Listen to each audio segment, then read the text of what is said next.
Joining me to discuss these medications and how the mental health conditions that Aiden Fucci is being treated for might impact his sentencing is Dr. Robi Ludwig. She's a psychologist and an author. Dr. Ludwig, welcome here to Sidebar. Thanks for coming on. Oh, thank you so much for having me. We are so excited to have you. I've been watching you for years, and I'm really interested to get your perspective on this. We heard Aiden Fucci talk about 3 medications that he is using right now. He's being prescribed these medications by a physician. They are Remeron, lithium, and Zyprexa. I know about lithium, but let's talk about those medications and what they might be being used to treat. It's such a good question. So, lithium is a mood stabilizer. Remeron is an antidepressant. And the third medication that you mentioned, Zyprexa, can be used for either a thought disorder or a mood disorder. So it could be used for schizophrenia, it could be used for bipolar disorder. There's also something called schizoaffective disorder, and that's a combination of both schizophrenia and bipolar disorder.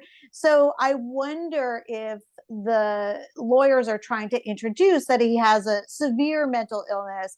And perhaps if he does have, let's say, schizoaffective disorder, both a thought disorder and a mood disorder, was he hearing voices that somehow told him to stab this girl? Because it seems like it was an overkill given the amount of stabs that this girl that he inflicted on this poor girl. It's not typical, right, for somebody who doesn't really know someone to have this kind of rage overkill, if you will. So it does raise those questions. Is there something about his mental health we don't know, like he was psychotic at the time of the murders? Mm-hmm. Well, he's pleaded guilty. So he got no deal. His attorney said every offer they made to the prosecution was rejected. So he went in and pleaded guilty to just straight murder. He faces anywhere from 40 years, that's a minimum, to life in prison. So it doesn't sound like the prosecution at least believed that he was psychotic, or that his defense attorneys believed he was psychotic at the time of the murders. So this was an intentional act, something that sounds like it was thought out. What does that tell you about him, even if he does suffer from something like bipolar disorder or depression? Well, we know that there are many people who have schizophrenia, bipolar disorder, schizoaffective disorder. I have many of these clients in my own practice, and they're not violent, nor would they hurt anyone. But it does suggest that this person is not well, perhaps didn't have proper impulse control. Maybe he was irritable and depressed and rageful during the times of the crime. There could be something called a character disorder where he had boundary issues. Maybe he thought this woman was a girlfriend and she wasn't, kind of bordering on a delusional idea about this girl. I just don't have enough information about his psychiatric history, and he's young. So it could be this is an initial break that he experienced. I would really need to learn more, but it's disturbing to hear he's on so many medications, and he wouldn't be on these many medications if there wasn't a psychiatric reason for it. What do you expect his defense to argue at sentencing? Obviously, minimum of 40 years. He could be, as a juvenile, eligible for some type of review at 25 years. That's some information we learned yesterday. So do you say, look, he needs treatment, he needs this, he needs that, he could, his condition could improve in so many years, he'll be 56 or so, maybe 55 when he comes up for any type of consideration for parole?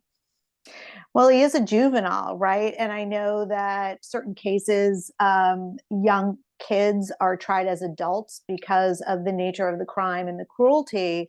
But he is young, and he does have a psychiatric history, and we don't know what his background is. So it's very possible that his lawyers at some point could say he was young, undeveloped, wasn't being treated properly, and it resulted in these crimes. And now, due to good behavior and getting the proper treatment, he's not a danger to himself or others. but it just sounds the cruelty of the crime. That's not going to happen anytime soon. So that may happen down the road. But I guess we'll see. But it's very tragic, just all the way around, because he's sick and he behaved in a depraved way. And really, 2 lives were lost as a result of this crime. And you said that it's disturbing that he is on so many medications. So at this age, that tells you there are some serious things going on. I mean, I think we can kind of glean that just from the nature of the crime. Yeah. So, this is a sick kid. This is a kid who has a severe mood disorder. And he's young, so he doesn't have that developed cause and effect in his brain. He could be potentially schizophrenic due to the Zyprexa, we don't know, or schizoaffective. So this is somebody who was battling a lot of different extreme emotions, perhaps even a thought disorder or a character disorder that completely I guess, influenced how he experienced himself and others around him. This is not an excuse, obviously. He behaved in an unacceptable, dangerous way. And if you're dangerous, you're dangerous. But one wonders, was he doing drugs? Was he taking his medication properly? Like, what was really going on with this kid that he had this moment in time with his victim? Yeah, definitely not an excuse. We can get explanations a lot of times in these cases, but never is it an excuse for something like this. Dr. Robi Ludwig, thank you so much for coming on and offering your time and expertise. We really appreciate it. Thank you so much for having me. Yeah, we hope you'll come back. I would love to. And that's it for this edition of Law and Crime Sidebar Podcast. It is produced by Sam Goldberg and Michael Deininger. Bobby Zoki is our YouTube manager. Alyssa Fisher is our booking producer, and Kiara Bronson handles our social media. You can listen to and download Sidebar on Apple, Spotify, Google, and wherever else you get your podcasts. And of course, you can always watch it on Law and Crime's YouTube channel. I'm Anjanette Levy, and we will see you next time.